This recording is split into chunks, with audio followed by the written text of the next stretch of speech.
If you're a South African and you have a SIM card and a cell phone, you'll know that you've had to RICA that SIM card by giving a lot of your personal information over to your cell phone company. Now, I'm joined in studio by Murray Hunter from the Right to Know campaign, who is quite concerned about that information and what's been done with it. Thank you so much for joining us today.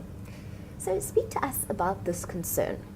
Look, I think that it's a year and about a month since Edward Snowden essentially changed the world and changed the global debate about privacy and about the security of our communications.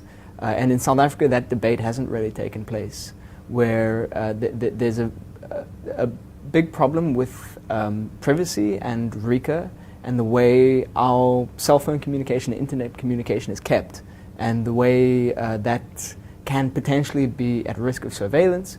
And that debate isn't happening in South Africa, and there are real concerns that RICA is quite intrusive and quite invasive. But the truth is we don't know enough about how the system is working. It's not transparent. And South Africans aren't thinking about privacy in the way that they should be. Now, the whole point of RICA was so that criminal activity on cellular telephones could be monitored. So somebody couldn't commit a crime, dump the phone into a plastic bag somewhere and be done with it. So we obviously understand that there was a need for it, but are you perhaps saying that that information has gone a bit too far, or what's the concern? Sure.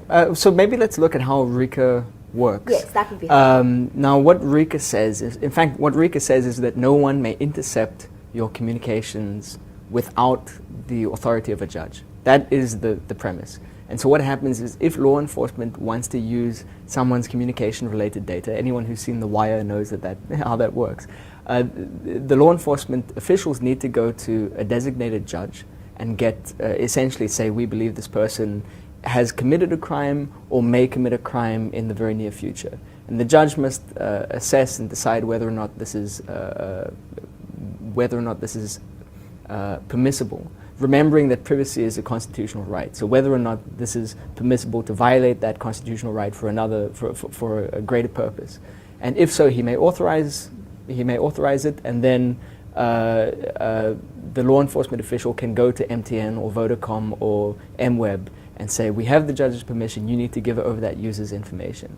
And really then they can get access to quite a lot. It may mean listening in real time to what's been said over the phone, reading in real time what's been said in an SMS or WhatsApp message, or receiving an email or its attachments.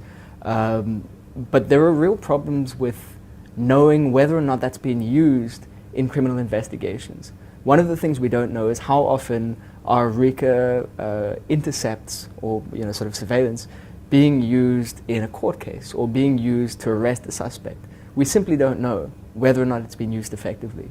What we unfortunately do know is a few instances where RICA has been abused or bypassed. So where surveillance has been used in ways that are definitely infringements of that person's right. And an example would be the Sunday Times journalist Mzilikazi wa Africa, who everyone knows is the investigative journalist who was pursuing a potential corruption in the upper echelons of the police services. His phone was RICA'd, and he was under surveillance for a good deal of time while he was investigating top cops. And that's an example of where surveillance is not being used for law enforcement purposes. It's absolutely being used for personal grudges and political machinations. And there are other instances as well that we're aware of where that's happening. So we know that the system isn't foolproof, but we don't know if it's been used effectively as a crime-fighting tool.